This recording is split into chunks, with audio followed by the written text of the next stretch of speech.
welcome back to Pacific Pulse Podcast, episode 10. We're back again, man. Talofa lava. Good morning. Good morning. This is Sunday morning, so yeah, we usually film on a Wednesday, but we've had prior commitments. Prior commitments was a Harmony Day. Harmony Day. Kids' school, yeah. Probably a topic we can throw in there this morning. 100%. How was that? That was bloody brilliant at the kids' school. Yeah. It was. All the cultural dances, the different cultures that they celebrate. That was pretty good, eh? It was outstanding, man. Victor's kids go to Groves Christian School. Shout out to Groves Christian School. Shout Kingston. out to all the followers there. Yeah. And they had a Harmony Day where all the cultures that attend the school do a performance of some kind. And man, just the amount of different cultures and nationalities that go to the school, man's unreal. There's something there that I just learnt of on that night. Yeah. Are you surprised with how many that were there? Well, this is my third year. Besides the normal. Yeah. Besides the normal. But we've always known Australia to be quite diverse in their culture. Very diverse. Yeah, but it was fantastic, man. 5-minute blocks for every culture. So it's not like our traditional back at home, where the performances can go for a bit. And it was just a good quick insight on how they celebrate their cultures. So yeah, man, it was just myself personally. I was just fascinated by the amount of different cultures that were there.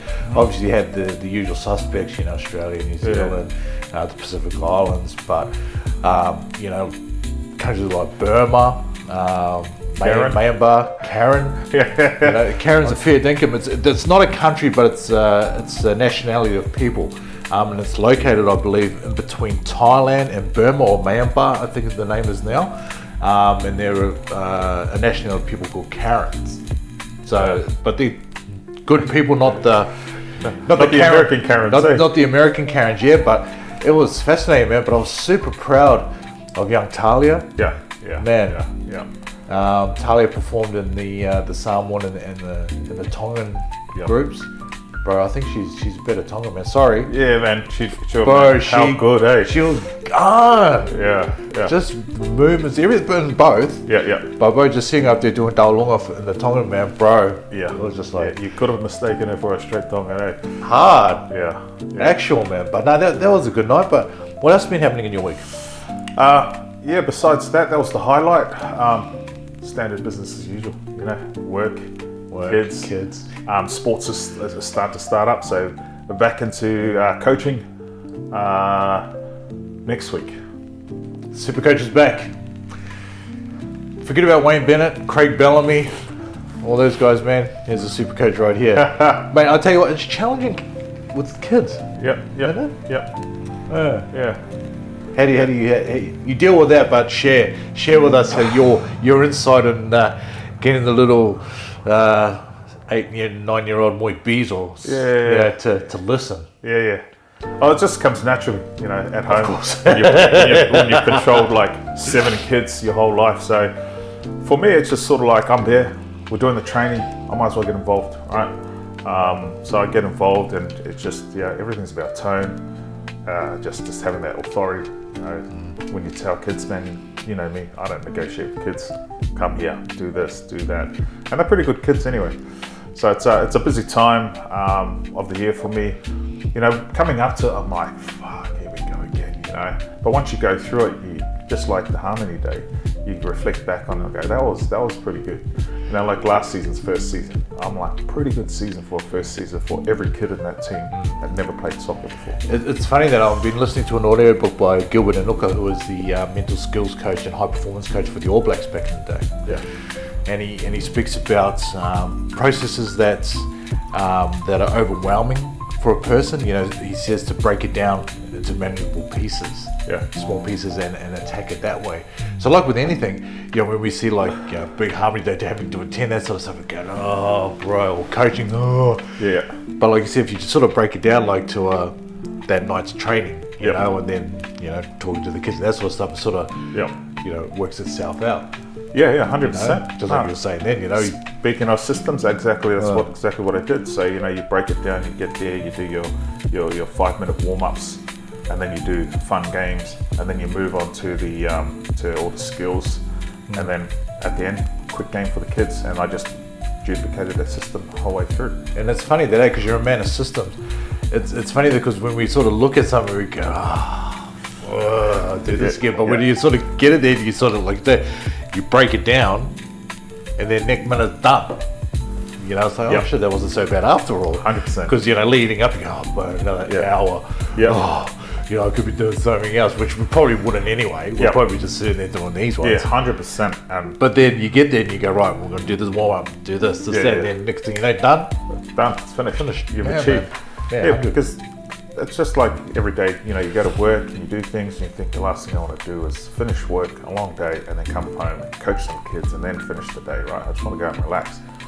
But you get there and you just get the job done and you just go through it. And I think that's the point we need to do in life is like, you know, keep yourself busy. I like productive days. You know, go out, do the launch, you feel like you've done something for the day, you know, rather than just sitting around just fucking doom scrolling, And that's the thing that myself, as of late, have sort of come into that. I want to be sort of productive outside of working days. So yesterday I did the lawns, went to the gym, and try to keep busy. Went down obviously for footy yesterday, and you just sort of feel like there's an accomplishment there. That's right. You know, but at the same time too, you don't doubt that you need rest. No, 100%. You know, so if you need those times of downtime, do it. Yeah. But you try and sort of keep that momentum rolling, so to speak. Hey. So on your side, how's mate, your week? Same as you, mate. It's the same old, just work. Back in the office now. But just doing the old grinding then, and just want to get really consistent with this thing too. I mean, it's sort of looking at, you know, and yourself too, is just getting this thing rolling and seeing where it can lead to, because it's obviously something there that they've had good feedback on. I've had friends that look at it and go, "Oh, that's pretty cool." You know, your sisters, you know, you have some feedback as well. So, mate, I think it was just for me personally, just want to get this thing, you know, humming. No, and you know where we're going, like. Just to our new subscribers, this has just been put up today. So I'm finding every time we edit and go through our videos, there's progression every time. You know, we started off in one leather couch, you know, side by side. If you're a loyal subscriber to the podcast, you'll know that we've sort of evolved as such into to where we are now. So you're seeing bits and pieces sort of come into screen and that. So definitely absolutely. Evolution. So if you've been one of those, man, like and subscribe, join us, man. Just on my week, just to finish off, my sort of recap. One thing that's sort of been, I don't know, standing out for me is just that reignition of the fire for God. Awesome. Just finding that again. And I think we spoke about it earlier, you know, just with that confidence and stuff, and just you sharing where you were. I was like, bro, because I was trying to think back where I was happy. You know, I'm happy now, but where, you know, you were like fulfilled and, you know, you're really joyful, I guess. Amen. As when you first got saved. I was like, bro, taking it back to basics. So now doing like what you do, you know, just waking up, just being grateful, doing my wave offering to Jesus. That's awesome. You know, and to ignite that fire. And without a word of a lie, things have started to move. You know, he can move the mountains. You know, and it's just like, bro, just keep with it, because it's not me, man. But it's just giving me that inner joy again. You know, and I'm being more patient with my wife. I'm not losing it as such, you know. So bro, that's awesome. one of the things from the week, bro. That's awesome, man. That's pretty good sharing. So, you know, to our followers out there, again, you know, this could be a time to reignite that faith in God. If you've been away for a while, or, you know, you just haven't had that relationship, man, get back to it, man. Like the brother just said, you know, just shared here, mate, things will move. They'll move. He can move the mountains, man. He can move whatever mountain that's in your life. You know, you can try as what you can to try and get out of it, man, or try to remove it. But hey, man, my wave offering. We were in the car the other night. Oh no, the Harmony Day. You know, we had that praise and worship after the after the dances and the presentations and stuff. And I was standing there waving. She goes, "Who are you waving to?" I'm waving to Jesus. It's my wave offering. You know, so that's awesome. Yeah, man. No, that's good, man. It just put a picture in my head when I was watching Ruben Thorne. Oh no, Brad Thorne. Sorry, Brad Thorne on his podcast about his faith walk. And one thing that stuck with me just quickly there is when he said, Jesus, here's the keys. Here's the keys. You drive, man. You're in control now. And that's what I've been doing for the whole time. You know, just like, but like I said, I've set up ChatGPT and I've put through it being honest and open about being a better father, being a better husband, being a better person in general, but more importantly, getting closer. Yeah, right. So that's awesome. That's good, man. Yeah, 100%. Amen. 100%. So that's our week's, man. But I think one of the biggest news from the week was the Mr. Trump there going into Iran and killing the Ayatollah, right? So it's caused a lot of controversy and stuff throughout the whole week, and then we'll touch on a few of those points, man. But what are your thoughts on it? Yeah, so they think, where's the world going to today? You know, what's happening? This is why as you mentioned, we got to get closer to God, because that's where the truth is, right? 100%. But I've just seen, so much information out there. There's information of, Trump being in with Israel and all this other stuff, bombing Iran, who is Iran? But just going through the news that I've seen is like, from the Americans' perspective, they're all protesting against Trump and bombing Iran, where the Iran people are in the streets. They're just celebrating what Trump's done, because he's pretty much killed a dictator. Yeah. So there's two flip sides there. And there was also a lot of talk there that Trump went ahead and bombed and killed the Ayatollah because they were saying, like the news outlets were saying, that he was on the Epstein list. Because remember, they were talking about the Epstein list coming out, and then all of a sudden, the bombing happened and the assassination happened. But then I was reading the Hodge twins said that if he was on the Epstein list, the Democrats would have released it years ago. True. So I've been following that part of it. He's definitely on the Epstein list, like multiple times, but it was more about him reporting. So he was the first one that actually reported to the FBI about Epstein's and his doing. He knew. He kicked out Epstein out of his Mar-a-Lago resort there. So his name is on there. And this is where mainstream media, man, 0% trust in them. Like the other ones, for me, when I think about this, and I pray all the time, it's like, that's the mouthpiece of the devil, MSN. Yeah. This is why we find information through Hodge twins, all these other people that are online, and they're not involved with MSN. That's where you get information from. Yeah. So I've just been following that and just figuring out, well, yes, he's in the Epstein files, 100%, but the point that the Hodge twins bring is like, how long was Biden in office and Obama? If he was guilty in it, they would have released it years ago. Because they've been trying to pin this guy. How many times has he been, put into the courts? How many times have they trying to overturn his presidency? If they had that one bullet that could take him out, that would be it, right? So I don't believe in this stuff. But where I get a bit mixed up right now, and this is probably like where we bring our brother Sean in. Shawnee, shout out to the brother. Butch, bro. Soon, Butch. We're going to have your face on here and to talk about more in depth this sort of stuff. We talked to Shawnee more about the Israel and Trump and where that's going. That's where I'm a bit grey. That's where I'm at as well. Just that relationship with Trump and Israel is just a bit. It's a bit how you doing, hey? And it sort of doesn't add up. In my head, where things are being said, because I'm not too sure those that are watching probably are, know about it, but it's more spiritual warfare than what it is physical. It just doesn't marry up, hey? And everything that's going on, and now the mainstream media are pushing all the stuff like the fuel's running out, prices are going to go up, and what does this sound like?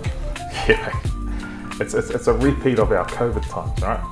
Panic buying, and it's just that the fear-mongering that the mainstream media are absolutely known for this sort of stuff, and it's a shame that people still get caught up in it. you know, it's sort of having that sort of, what is it, that's that innate knowledge, or just, you know, having that critical thinking to go, yeah, okay, that's what you're saying, but is it, am I seeing it out there? No, okay, it's life as usual, hey? Yeah. Well, again, we refer back biblically where, you know, end times, God is separating the weeds from the wheat, right? And we like, it fathoms me, like, how do you not get it, people? Like, this COVID lies and this fear mongering is just to control the people, right? Yeah. And then you got people like we're talking about that just still don't get it. I don't understand. But again, it's like ignorance and pride, right? And we spoke about it in earlier episodes. If you're, you know, subscriber here, scroll back to some early episodes. We spoke about the division that this causes, and this is what, you know, they want as well as the control. But they know that there's strength in unity for people, and when people are bonded together, you know, they can just you know, do a lot. 100%. But if they create that division, they know that people are weak, and they got those, I guess, the sheep under control. Hey, 100%. I think the world's waking up. And I think the closer we get with this unity stuff and we're all starting to wake up, bang, they throw a war in there. Because what does war do? Division, right? Yeah. Because they can conquer us divided. So, yeah, there's a lot of things there. But from my side, man, if you just hold on to Jesus, you walk through, man, amen, you're covered. It's all good. The world's going crazy, man, and there's signs there at the end of times.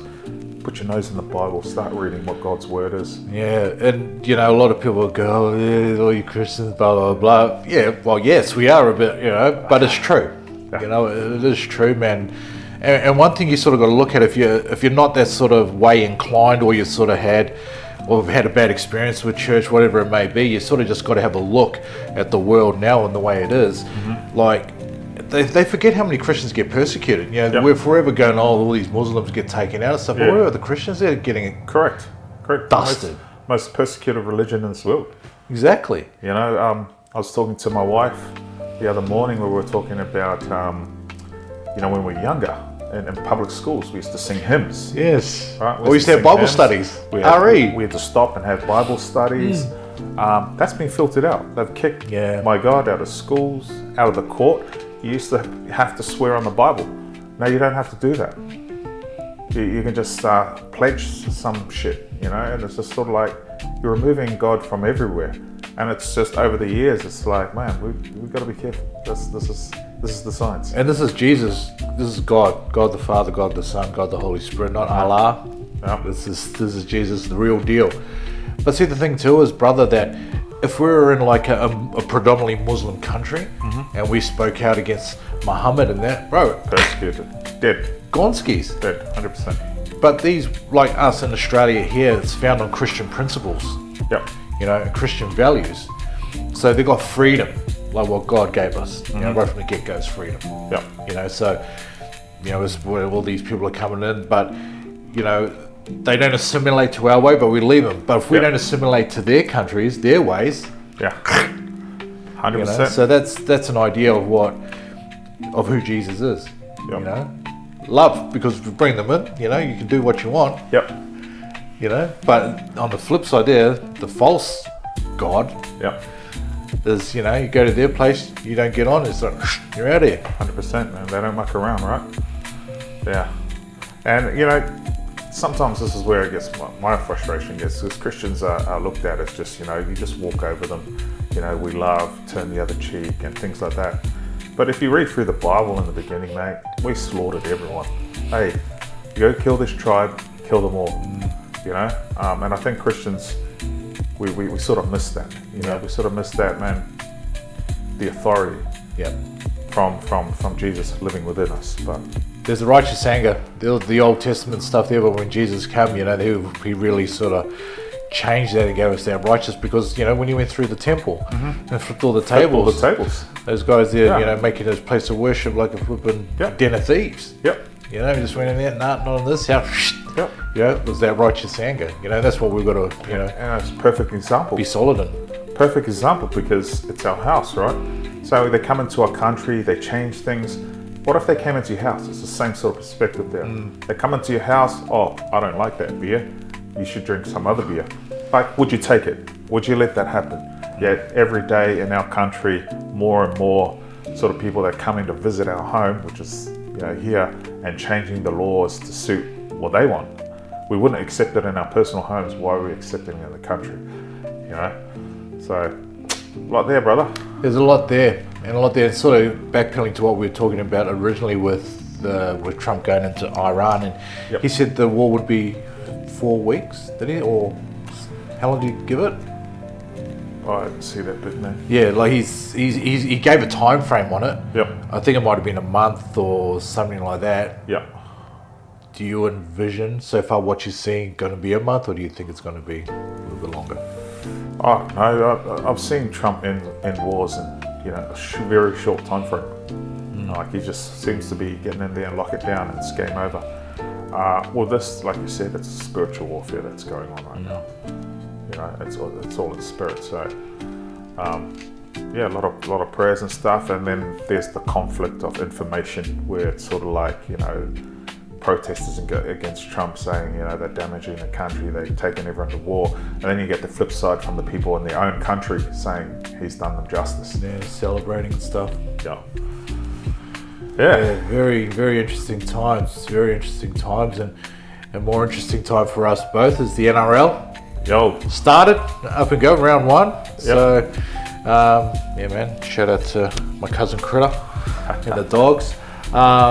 So we're in Sunday now. So the Vegas games have been Friday night, Thursday, Friday, and Super Saturday have been, and we'll recap some of those games. So I didn't manage to see all of the games there.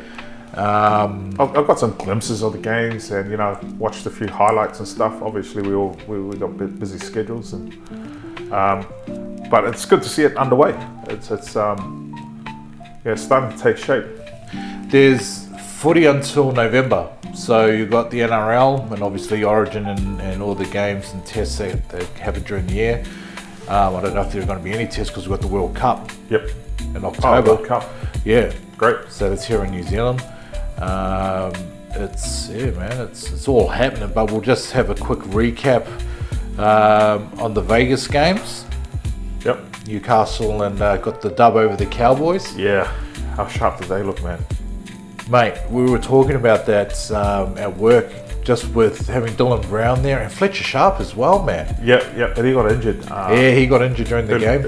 Early in the game. Yeah, but it just freed up KP to do his stuff, man, and they looked from hot, didn't they? They looked on song, man. Yeah. And unfortunately, I tipped the Cowboys. I don't know, just one of those things. In tipping, you just go with the favourites. Yeah.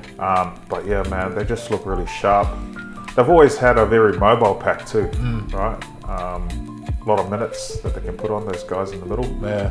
But yeah, I think the halves taking all that pressure off KP. He just performed. Watching Dylan Brown there, he sort of had that sort of the game that he was having, at the end of the year at the Pacific Championships, where he sort of cleaned up. Yep. There, he was doing the same thing. He was run first. Every time he got the ball, he was run first, pass second, which is what you want. But just watching KP float out there, man, he didn't have to worry about being first receiver, having to set up plays and stuff because left of Sharp and Brown. He just come in and just slotted where he needed picked his moments. Yeah, picked his moments. He was usually there for the last tackle options for the kick. Because Dills and Fletcher Sharp aren't really kickers. KP is, obviously. So he was just in there. But, mate, they looked on song. But I was disappointed in the Cowboys too because the Cowboys had a good team on paper. Story of the day, right? They always have a strong team on paper. Hence why I picked them, especially when I saw my cousin Tamalolo in the starting lineup there. But again, it's just like the flat line, right? If Drinkwater doesn't have a good game, the Cowboys seem to fall over. But see, with Tommy Dearden, man, he could change a game as well. Tommy scored really high in the Supercoach, and he was actually the only performer in that team. Right. Yeah. And we'll touch on Supercoach later after we sort of go through the round 1 wrap up. But I think Todd Payton's head might be on the chopping block. Because he hasn't sort of had the results, I guess, with the Cowboys the last few years. Because they've promised so much. But they've delivered very little. Yeah. Well, these days coaches don't last long, and like you just touched a point on, he's lasted quite a bit here. It's generally like gone. And it's a shame because when the team's going well, it's the players, but when the team's going shit, it's the coach. 100%. You know, and you sort of can get a little bit of why the coach, but you know, the coach is not out there on the field. You know, he gives a game plan and is expecting the players to pull the trigger and perform. Correct. Yeah. Yep. So it'll be an interesting few weeks for Todd Payton and see how he goes. But you know, he was pretty good when he was at the Warriors. Yep. The next game in Vegas, the Mighty Dogs and the St. George Dragons, mate. The Dogs were very lucky. Pretty frustrating. You know, the Dogs can perform a lot better than that. Yeah, they came away, mate, they just skipped through that one, didn't they? 100%. And I think a lot of people didn't realise, like, in the lead up to it, everyone's going, they'll clean up through the Dragons. But I was sort of watching Shane Flanagan and his sort of, I guess, his press conferences and stuff. And the biggest one for me was he was saying, you know, we won't win a championship this year, we won't win a premiership this year, but we'll work on it, sort of thing. Yeah, that's a bad attitude, right? But it was just a throwaway line because everyone was like, you know, I thought, you know, he hasn't got the cattle. But the way they played against the Dogs, man, like the Dogs started fast and looked like, here we go, it's going to be a big score. But the Dragons hung in there, man, and they really put it on the Dogs. I think defensively was the difference, right? They had a pretty good defense, St. George. They shut down the Bulldogs, especially on their fifth play option when they try to run it through their hands. They were just shut down, eh? They were shut down, but the key thing for me, for the Dogs, is that Burton and Galvin individually, they play well, but there's no direction there from either one of them. No one wants to own the team. Burton's been like that from the get-go, and Galvin's still young. Myself personally, because you know I'm a coach of numerous years' experience in the NRL. I think Sean O'Sullivan was a pickup from Redcliffe this year for the Dogs. I reckon get him and Galvin in the halves, because Sean O'Sullivan can guide the team around the park, and Lockie can just run and do what well, there's the point there, because our mate Toby Sexton. Shout out to Sexton. He was, you know, probably not the fastest, not the best ball runner, but he did direction for the team, right? They went undefeated like most half that season, right? Because all he had to do was put that direction. Burton is a running half, Galvin's a running half. None of them are tactical, like with their kicking game, right? Burton just puts up fucking sky-high bombs. Fantastic. 100%. They need a general in there. They need someone to give directions to that forward pack, which is gun, man. And then just like utilize that back line. You got Critter out there. You know, Bronson Cherry. You got Cherry, you know, Carraz is an animal. And then you know, if you move Burton out to the centres, there you go. I just want to move Burton into 13 or just move him on altogether. Look, I can't help but think Gus has got a lot to do with that. I know he brought Galvino, but just a lot to do with the way that sort of the teams run. I know Serraldo's, you know, got say in it, but I think Gus has the final say of what happens. Yeah. So I think so. I think it's sort of hindering where we can be. Yeah. Anyway, but yeah, very lucky against the Dragons, man. Very lucky, and my cousin managed to snap the winning field goal for Critter, man.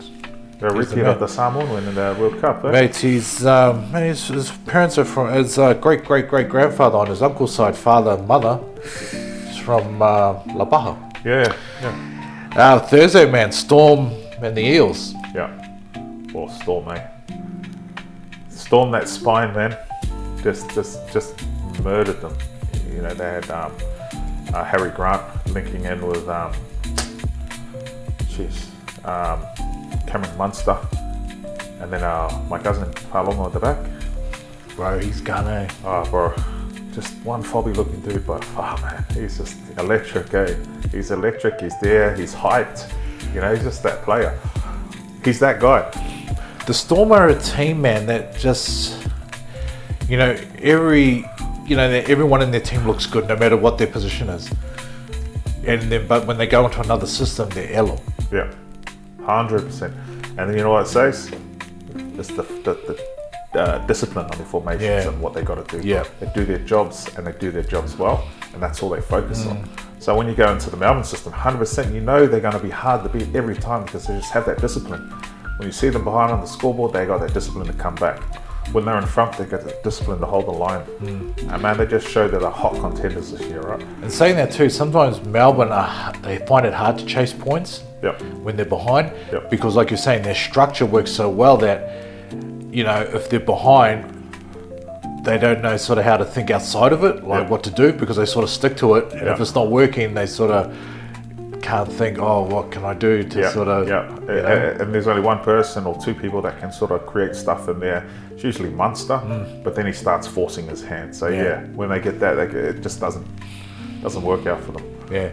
But what's this, 24, 25 now? Round 1 victories for the Storm? Something like that? I didn't follow that bit.